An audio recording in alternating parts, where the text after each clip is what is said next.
Hello everyone, this is Sahil Roy and I welcome you to my YouTube channel AU Commerce Scholar. Today's topic is explanation of the law of supply. जी हाँ दोस्तों, आज हम बात करेंगे law of supply के explanation के बारे में और लॉ ऑफ सप्लाई के एक्सप्लेनेशन के थ्रू हम लॉ ऑफ सप्लाई को और डिटेल में समझने की कोशिश करेंगे। अगर इस वीडियो से कुछ सीखने को मिले तो प्लीज लाइक करके जरूर जाइएगा। आइए शुरुआत करते हैं। सबसे पहले जानते हैं लॉ ऑफ सप्लाई के बारे में थोड़ी सी चीजें, जिसमें सबसे पहला पॉइंट कहा गया है कि law of supply indicates a positive relationship between the price of the commodity and the quantity supplied. ठीक है, इन्होंने कहा कि जो लॉ ऑफ सप्लाई है वो क्या इंडिकेट करता है, वो इंडिकेट करता है एक पॉजिटिव रिलेशनशिप। एक पॉजिटिव रिलेशनशिप किसके बीच में? एक पर्टिकुलर कमोडिटी के प्राइस के बीच में और उसके क्वांटिटी सप्लाइड के बीच में। आप बात समझ रहे हैं? तो एक आपके पास कमोडिटी है और उसके प्राइस और उसकी क्वांटिटी सप्लाइड के बीच में एक पॉजिटिव रिलेशनशिप है। अब पॉजिटिव रिलेशनशिप का मतलब ये होता है कि जैसे जैसे प्राइस राइज करेगा वैसे वैसे क्वांटिटी सप्लाइड भी राइज करेगा, और प्राइस जैसे जैसे फॉल करेगा वैसे वैसे उसकी क्वांटिटी सप्लाइड भी फॉल करेगी। तो दिस इज पॉजिटिव रिलेशनशिप। समझ रहे हैं? पॉजिटिव रिलेशन में जब प्राइस बढ़ा तो क्वांटिटी सप्लाई बढ़ा, और जब प्राइस फॉल किया तो क्वांटिटी सप्लाई भी फॉल किया। ठीक। और एक और चीज कि एक पर्टिकुलर टाइम पीरियड की भी बात की जाती है। एक निर्धारित समय सीमा होता है जिसके अंदर ये चीज माना जाता है। सिर्फ प्राइस चेंज होता है, बाकी डिटरमिनेंट्स ऑफ सप्लाई जो भी चीजें इफेक्ट करती है ना, वो सारी की सारी चीजें कांस्टेंट रहती हैं। ठीक है। और यहाँ पे एक विलिंगनेस भी है, जो प्रोड्यूसर उस पर्टिकुलर कमोडिटी को प्रोड्यूस करके अलग अलग प्राइसेस में अलग अलग क्वांटिटी पे मार्केट में सप्लाई करने का इच्छुक है। दूसरा पॉइंट कह रहे हैं कि it is indicated by a positively sloping supply curve. आपको याद है ना supply curve? Positively sloping supply curve कैसा होता है? ये है हमारा y एक्सिस, ये है हमारा x एक्सिस। ठीक है।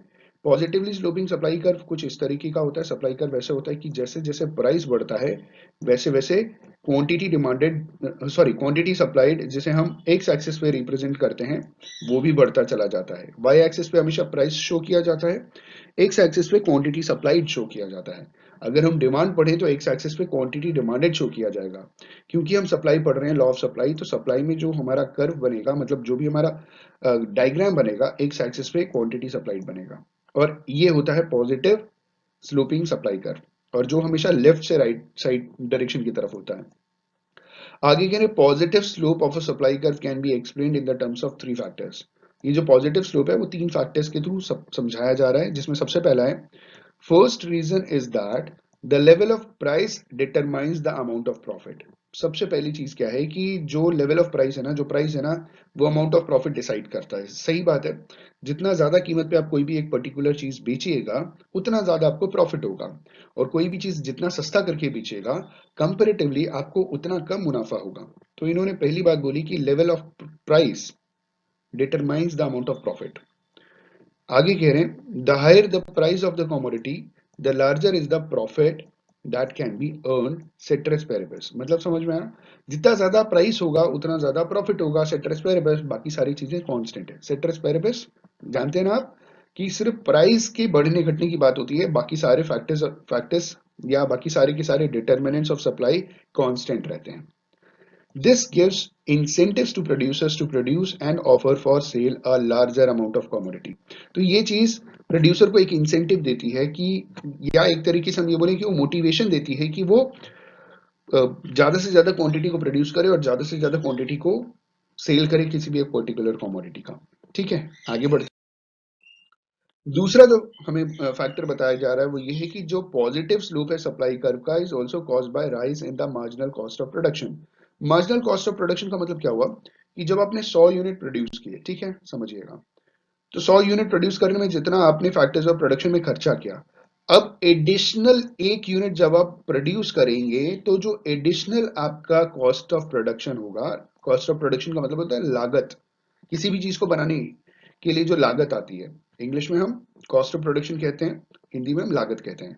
तो इन्होंने बोला कि जो पॉजिटिव स्लोप है सप्लाई कर्व का, वो क्यों होता है? क्योंकि मार्जिनल कॉस्ट ऑफ प्रोडक्शन, क्योंकि rise in marginal cost of production, marginal cost of production भी बढ़ता है हर एडिशनल यूनिट प्रोडक्शन के बढ़ने पे। In the most of the cases marginal cost of production increases with increase in the amount of production. सही बात है, आप समझ रहे हैं ना, कि हर एक, ज्यादातर केसेस में क्या होता है कि हर एक यूनिट जब भी हम अपना प्रोडक्शन इंक्रीज करते हैं तो हमारा मार्जिनल कॉस्ट ऑफ प्रोडक्शन भी इंक्रीज हो जाता है. This implies that the producer would be prepared to produce and supply a larger quantity of a commodity only at a higher price so as to cover the highest cost of production. मतलब आप समझने आपने समझा. इनके कहने का मतलब ये है कि इसका मतलब ये होता है कि जो प्रोड्यूसर हैं वो खुद को प्रिपेयर कर लें ज्यादा से ज्यादा क्वांटिटी को प्रोड्यूस करके ज्यादा से ज्यादा क्वांटिटी को सप्लाई करना, मतलब लार्जर क्वांटिटी को प्रोड्यूस करके लार्जर क्वांटिटी को सप्लाई करना किसी भी कमोडिटी का हायर प्राइस पे, ताकि वो अपना हाईएस्ट कॉस्ट ऑफ प्रोडक्शन जो भी लागत आई है ना उसे वो रिकवर कर सकें, कवर कर सकें. मतलब समझ रहे हैं ना आप. देखिए एक वर्ड होता है revenue. Revenue is equal to cost plus profit. ठीक, revenue is equal to cost plus profit. कई जगह revenue is equal to sales होता है. तो रेवेन्यू मतलब कॉस्ट प्लस प्रॉफिट, मतलब कॉस्ट ऑफ प्रोडक्शन है और उसमें प्रॉफिट भी जुड़ा हुआ है. ठीक है.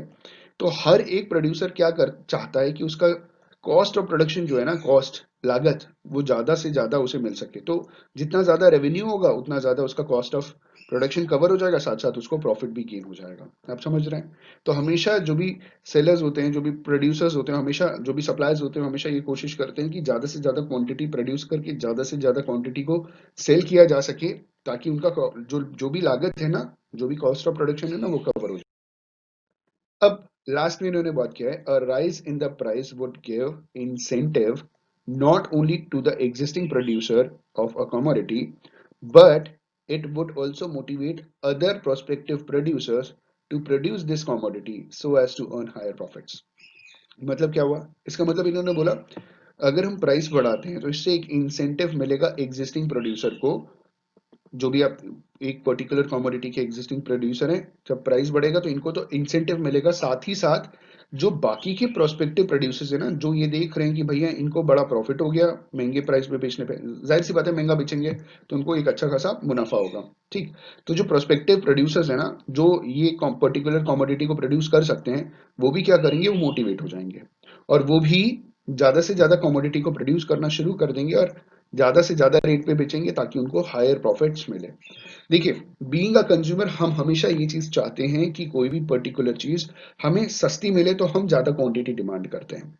लेकिन अगर हम किसी भी एक पर्टिकुलर चीज के सेलर हैं, ठीक है, या प्रोड्यूसर हैं, तो हम क्या कोशिश करेंगे कि हम ज्यादा से ज्यादा महंगे रेट पे बेचें, क्योंकि हमें ज्यादा से ज्यादा क्या हो सके, प्रॉफिट हो सके, मुनाफा हो सके. यही तो हमारा लॉ ऑफ सप्लाई है. लॉ ऑफ सप्लाई में क्या बोला जाता है कि